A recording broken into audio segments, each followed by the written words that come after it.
In 1965, America was still kind of an innocent country. Sure, there'd been a few big murder cases, like the chicken coop murders and Ed Gein, but most Americans thought of their communities as safe and that most people were trustworthy. But when they learned about the horrific torture and murder of 16-year-old Sylvia Likens by Gertrude Baniszewski and the neighborhood kids, that comforting illusion was shattered forever. Let's get into it.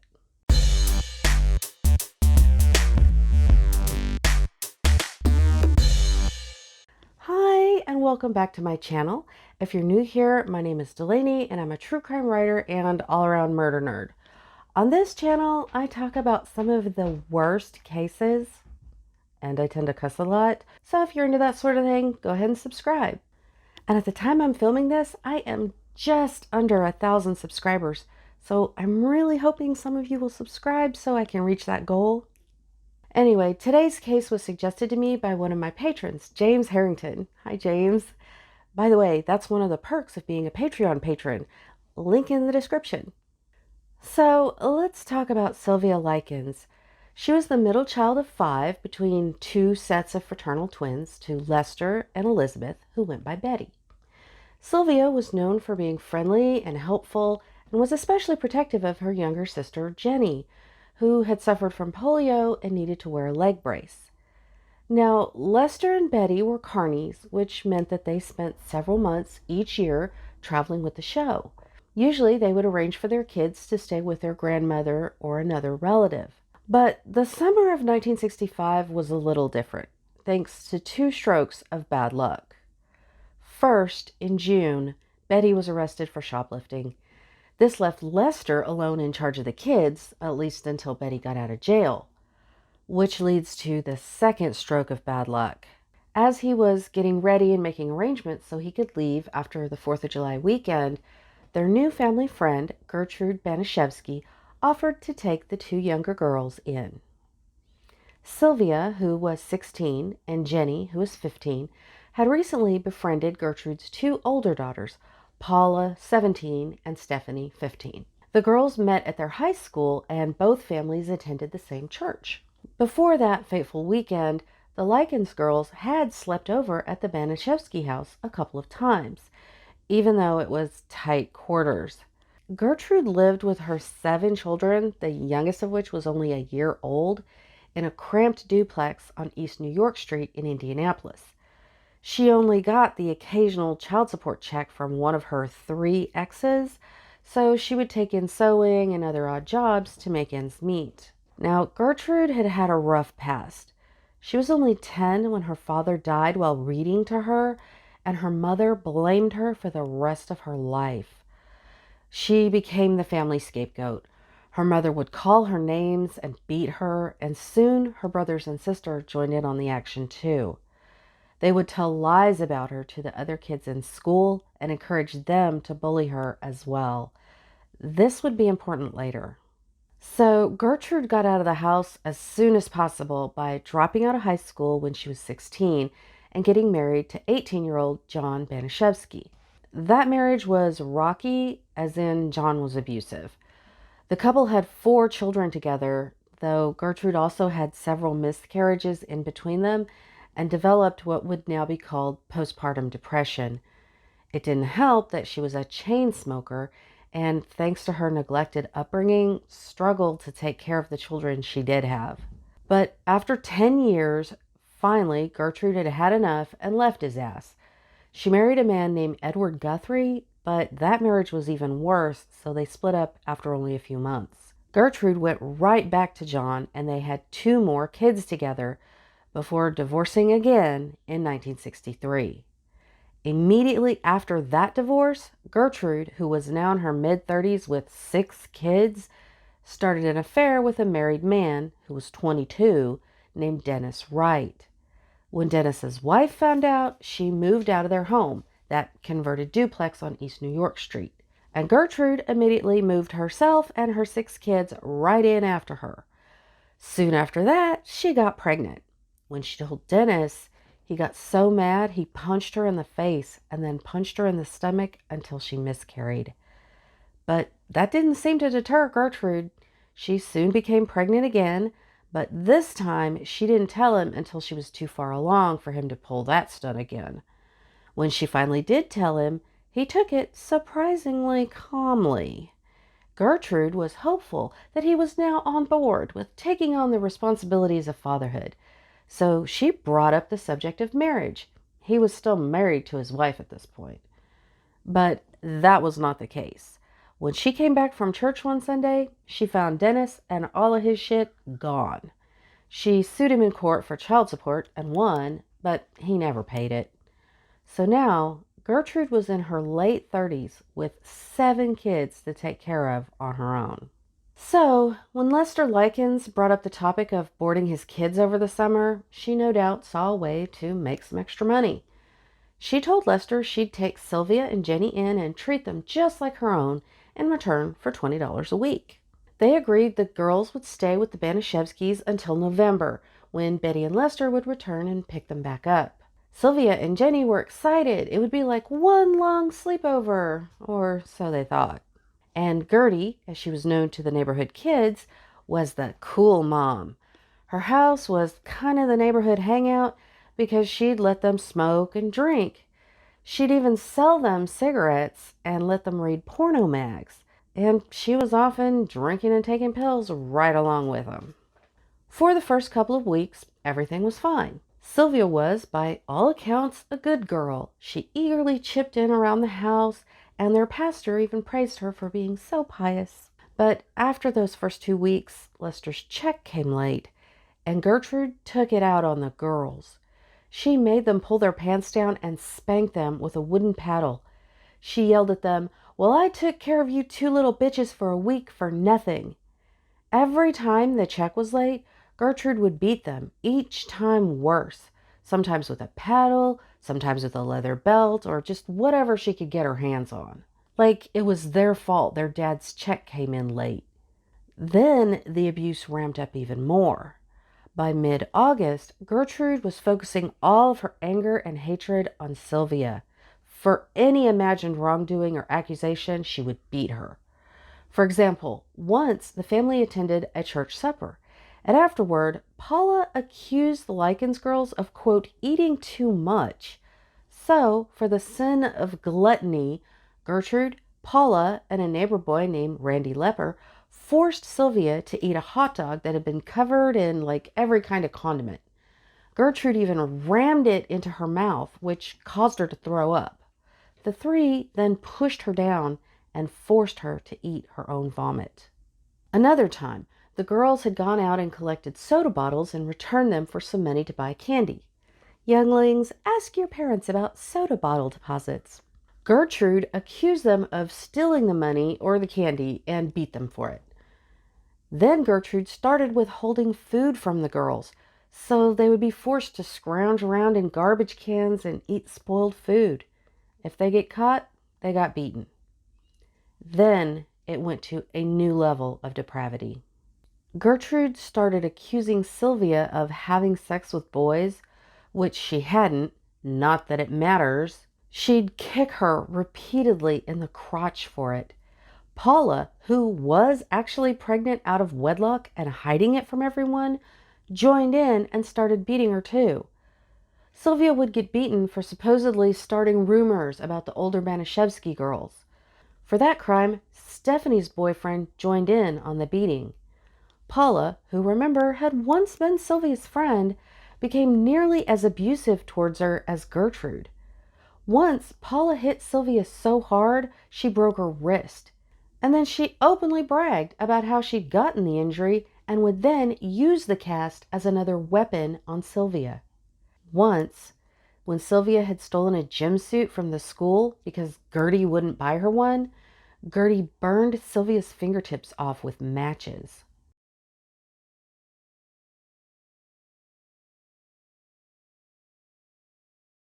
In one of the most disgusting assaults, Gertrude made Sylvia strip in front of her sons and other neighborhood boys and insert a glass bottle into her vagina to, quote, show them what kind of girl she is. When she didn't do it fast enough, Gertrude rammed the bottle into her. Later, Sylvia couldn't get the bottle out, so Gertrude yanked it out, tearing her organs and causing her to bleed severely. Now, you might be wondering, where were the adults? The teachers, neighbors, anyone who could have intervened? Well, they all dropped the ball. Either the girls were too terrified to tell them, or if they saw, they rationalized it away.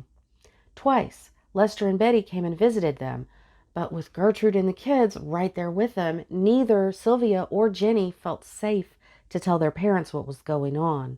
Also, a neighbor couple had come over to the house twice and saw the wounds and bruises on Sylvia, as well as how skinny and malnourished she was. Paula even told them, "I gave her that black eye," and tossed boiling hot water on her. On the next visit, she began beating her with a belt. The neighbors never reported anything to anyone. The same for their pastor, who had come to visit them a few times that summer. Sylvia was kept out of sight while Gertie made up wild claims about her, supposedly lying, starting trouble, and, quote, prostituting herself. The pastor never saw Sylvia's injuries and took Gertie at her word. At one point, the girls ran into their older sister, Diana, in the park one day. They were with Gertie's 11-year-old daughter, Marie, so the girls didn't dare tell Diana what was really happening. Sylvia did mention that she was hungry, so Diana gave her a sandwich. When they got back to the Baniszewskis, Marie told her mom what happened, so Gertrude and Paula beat Sylvia severely, including slamming her head against a wall repeatedly, then put her in a scalding bath to, quote, wash away her sins.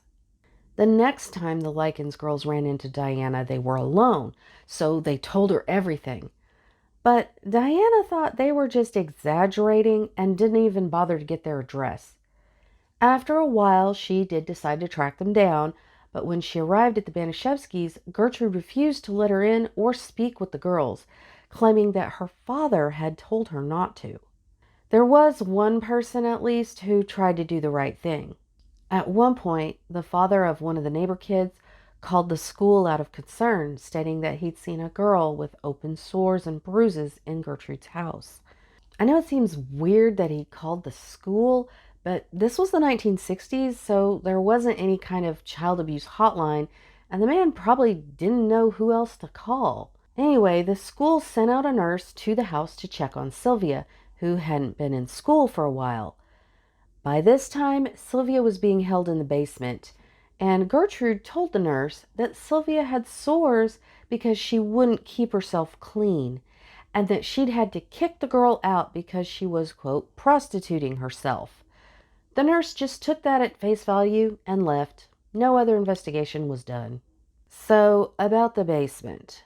By October, Sylvia had been beaten so much that she'd become incontinent. So when she, of course, wet the bed, Gertrude flew into a rage and said she was too dirty to live with people. Gertrude made her strip naked and tied her up to a support beam in the basement. There, her torture and humiliation got even worse, if that's even possible. She was not allowed to use the bathroom, so she would, of course, end up going on herself. For that, she'd be hauled upstairs by Gertie and Paula, and sometimes a neighbor boy, to be held down in scalding hot baths. Then Gertrude began selling tickets to the neighborhood kids, 5 cents to see Sylvia's naked body in the basement. Not only could they see her, they were allowed to do whatever they wanted to her, including punching her, putting cigarettes out on her, practicing martial arts moves on her. They'd force her up the stairs just so they could push her back down again. And Gertie didn't just look the other way. She would actively make up lies about Sylvia, saying she'd done or said things about the other kids so they would feel justified in what they did to her. The humiliations got sicker and more twisted as time went on. Gertie, along with one of her sons, 12-year-old John, teased the starving girl with soup, telling her to eat it with her fingers. When she couldn't, they forced her to eat from the baby's dirty diaper. On the last weekend of Sylvia's life, Gertie let her come upstairs to sleep on a bed, under the condition that she not wet it, which, of course, she did. So the next morning, Gertie forced her to strip and insert the bottle again in front of the boys. But that wasn't the end of it. Gertie told Sylvia, "Since you branded my girls, I'm going to brand you." She drug her back down to the basement and had the boys tie her up and gag her. Then she held a needle to her lighter flame to get it hot and began branding her, first spelling out I''M, before handing the needle to neighbor boy Ricky Hobbs and telling him to finish it. He branded the words, "A prostitute and proud of it," on her belly. Then he and Paula, with another of the Baniszewski girls, decided to put another brand on her, a letter S for slave. But they screwed that up, so it ended up just looking like a number 3. When they were done, Gertie teased Sylvia about the words burned on her stomach. "What are you going to do now, Sylvia?" After all that, Gertie let neighbor boy Coy Hubbard practice his judo on her, slamming her against the walls of the basement.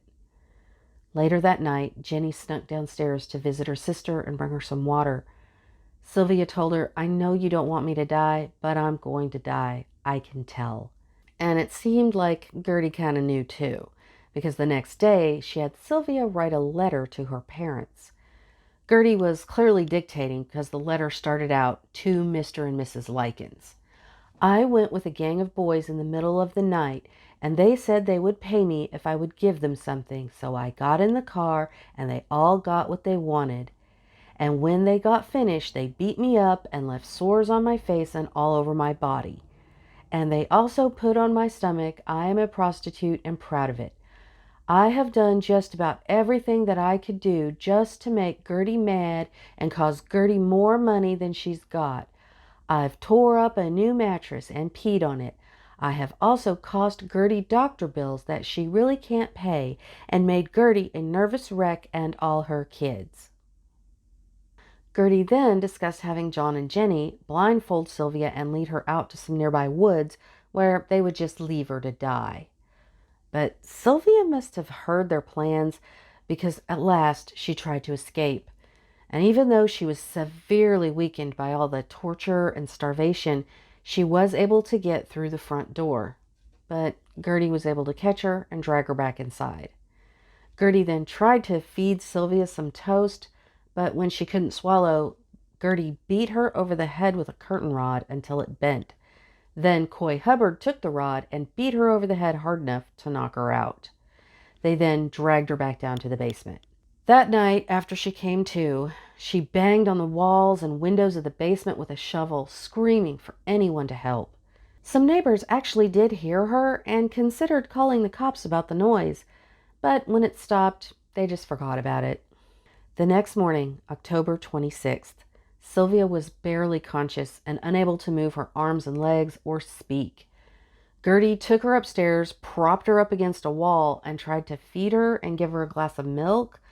But when she couldn't bring the glass to her mouth, Gertie threw her to the floor and then took her back down to the basement.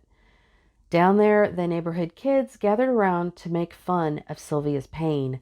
She was so close to death that her bowels just went. All the kids pointed at her and laughed, and Gertie ordered her to clean herself up, which she obviously couldn't do. So John got the garden hose, brought it through the house and down into the basement, and started spraying her with it. Maybe that actually helped her come to a little bit because she tried to crawl towards the stairs, but she was too weak to make it. And when she saw Sylvia at the foot of the stairs, Gertie kicked her and stomped on her head.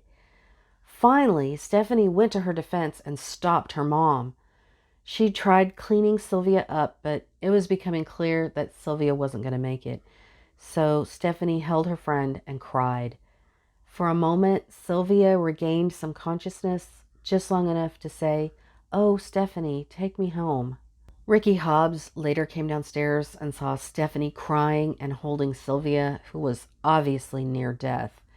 He helped Stephanie take her up to the bathroom, and the two tried giving her a warm bath to revive her. But the two soon realized that Sylvia had stopped breathing. Stephanie tried giving her mouth to mouth, but it was no good. Sylvia was dead and only days away from her parents coming back to get her. But Gertie refused to believe the girl was dead. She kept yelling that Sylvia was faking it and even threw a book at her head to prove her point. But she wasn't faking it. Eventually, the reality of the situation sunk in. So Gertie got everyone together to get their story straight. Basically, the scenario she'd made up for Sylvia's letter. She then sent Ricky to the payphone to call the cops. When the cops arrived, Gertie told them the story about how Sylvia had been a troublemaker and, quote, prostitute, and had eventually run away, but then showed back up on their front door near death with a note in her hand.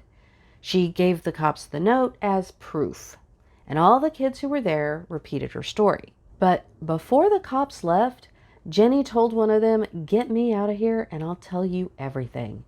She did. And Sylvia's autopsy would later show that she had more than 150 different wounds across her entire body, in addition to being extremely emaciated at the time of her death. Her injuries included burns, severe bruising, and extensive muscle and nerve damage. Her vaginal cavity was almost swollen shut.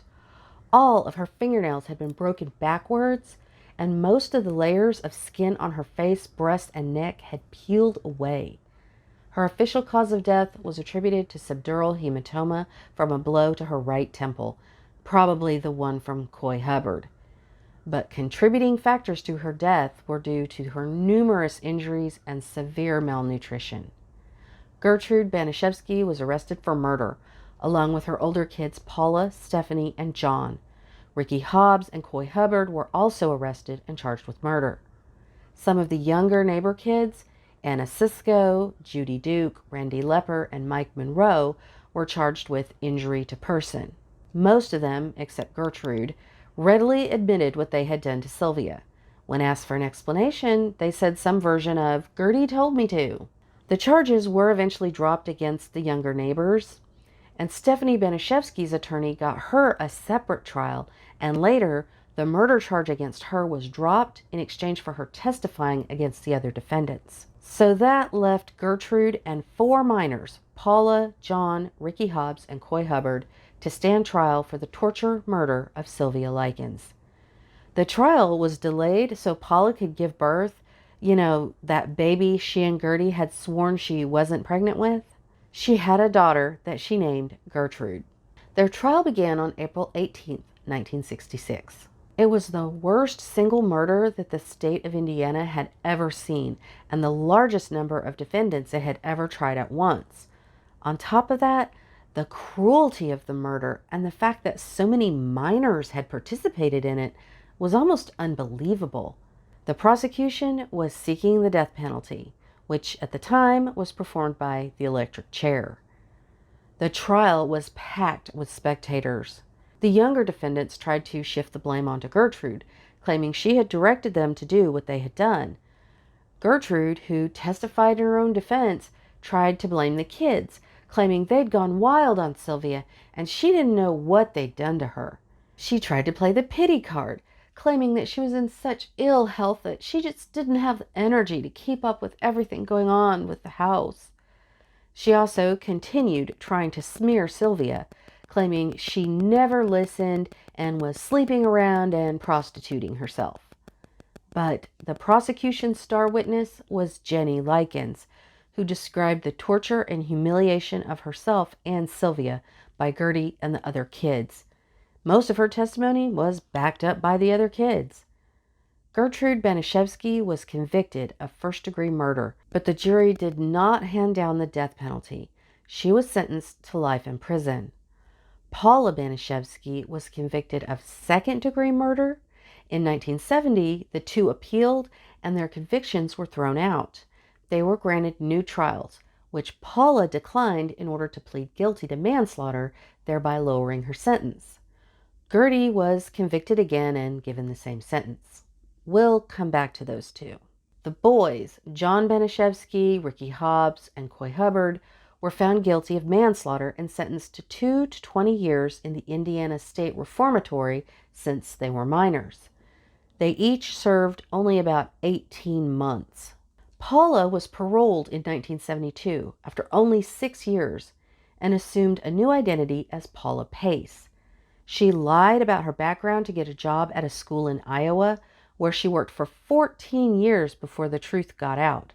But when it did, there was a huge public outcry and she was immediately fired. Gertrude was a model prisoner, and she came up for parole in 1985, which also caused a huge backlash. People picketed on the sidewalks, wrote to the parole board, and signed petitions to keep her behind bars. But it didn't work. She was released on parole under her new name, Nadine Van Fossen, and relocated to Iowa. She never took full responsibility for Sylvia's death, claiming she didn't remember that time because she was on so many drugs. Right. She died of lung cancer on June 16, 1990. When Jenny saw her obituary in the paper, she clipped it out and sent it to her parents with the note, "Some good news." As for Jenny, she did eventually marry and have kids, but she suffered from anxiety for the rest of her life. She died of a heart attack in 2004 at the age of 54. The house on East New York Street sat empty for years before finally being demolished in 2009. The site where it once stood is now a church parking lot.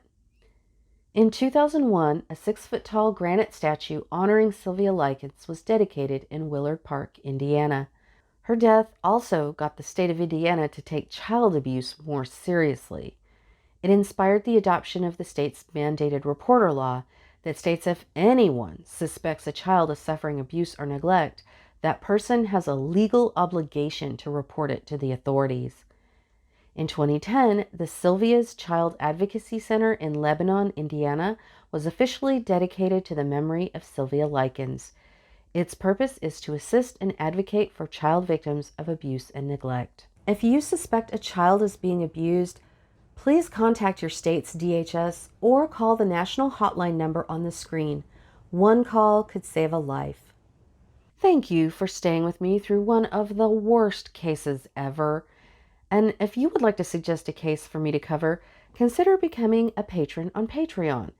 You can also score early access to video, bonus content, and free merch. The link is in the description. Till next time, Darklings.